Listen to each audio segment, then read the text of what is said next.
Hello, welcome to Storytime with Judy.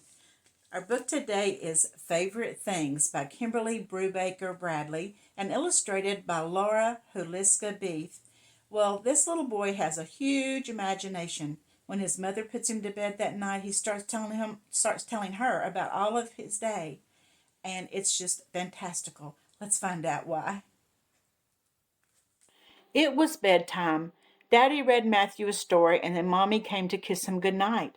Mommy turned out the light. She sat on the bed and tucked Matthew's quilt all around him. She gave him 3 kisses, on his mouth and nose and forehead.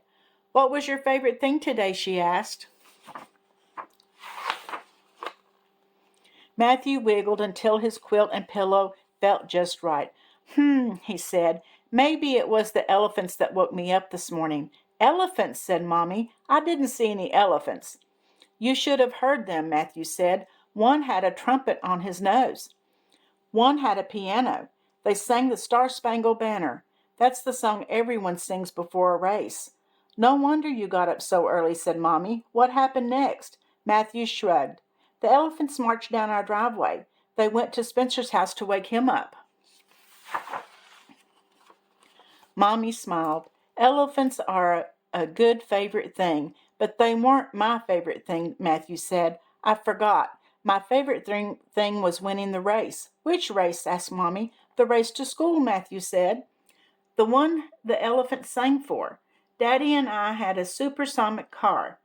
We took the checkered flag. We got a huge trophy. The elephants went wild." "Hooray," said Mommy. "I didn't get any trophies today."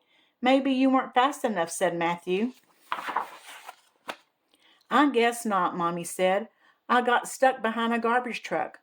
"Was an elephant driving it?" Matthew asked. "I didn't notice," Mommy said. "Well, one of the elephants was driving the race car garbage truck that Dad and I passed," said Matthew. "I'm surprised you didn't see him."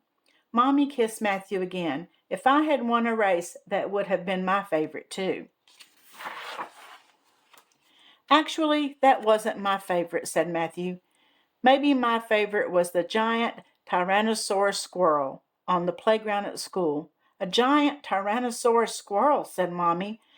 "His name was Rex," Matthew said. "He wasn't afraid of the elephants. He wasn't afraid of anything. And he was mean." "Are you sure?" asked Mommy. "Maybe he was just shy." "No, because he said, 'Chittle, chittle, chittle.' That means, 'Ho, I'm mean and I'm not afraid of you.' And he was going to capture us and make us go to his tree castle and count all his acorns." "Scary," said Mommy. "I know," said Matthew. "Spencer yelled, 'Go away, Rex.' But I didn't talk to Rex because you're not supposed to talk to strangers, and he was a really strange squirrel. So I threw my crackers at him." "Good thing I put them in your lunch," said Mommy. "But you didn't put in enough. The elephants got mad because they love crackers. They said I should have shared." "And Rex was mad too. He followed us to our classroom." "No," said Mommy. "What did Mrs. Burke say about that?" "She didn't notice," Matthew said. "Spencer had turned into a spider by then, and he was hanging from the ceiling. Kristen had extra crackers, and she gave some to the elephants, so they weren't mad anymore. I showed Rex my trophy, and he was impressed. He always wanted to meet a race car driver." "And that," said Mommy, "was your favorite thing." "No," said Matthew, "but Rex stayed in our classroom all afternoon. He painted 24 pictures of race cars, and he gave them all to me. He was very well behaved." "Was he quiet and still?" asked Mommy. "He was quieter than the elephants," said Matthew. "They had to go in time out." "And that was your favorite?" asked Mommy. "No," said Matthew. "My favorite wasn't at school." Said Mommy. "Was it the supersonic flying motor car that picked you up from school?" "That wasn't a supersonic flying motor car," Matthew said.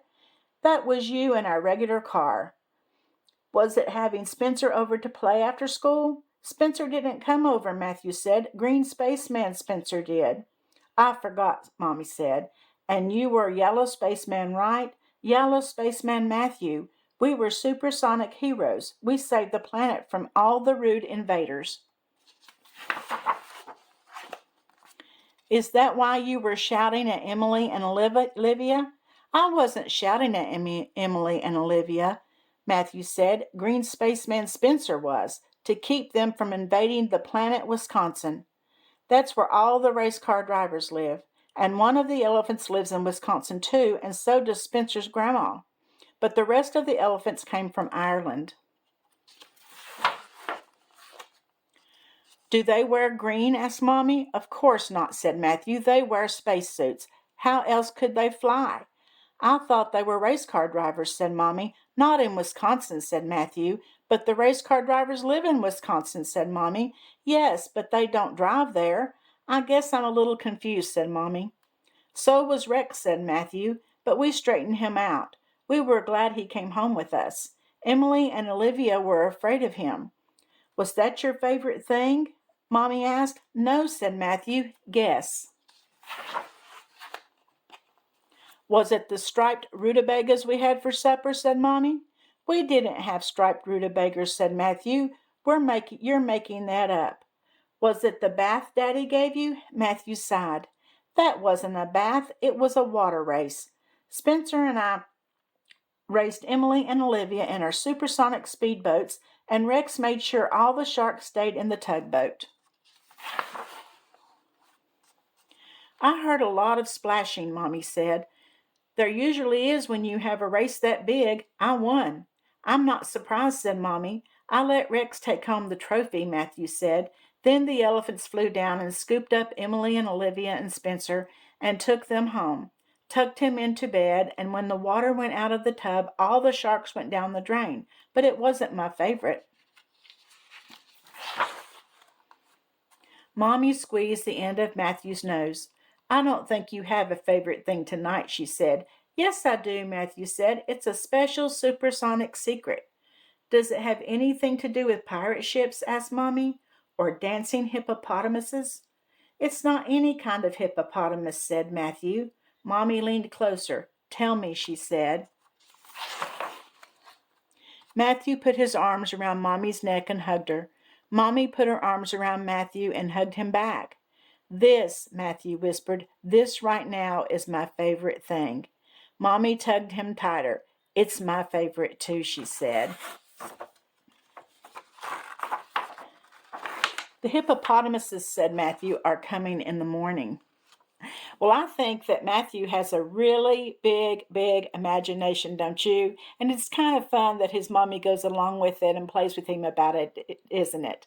I hope you enjoyed the story. Come back tomorrow for another one, and don't forget to subscribe.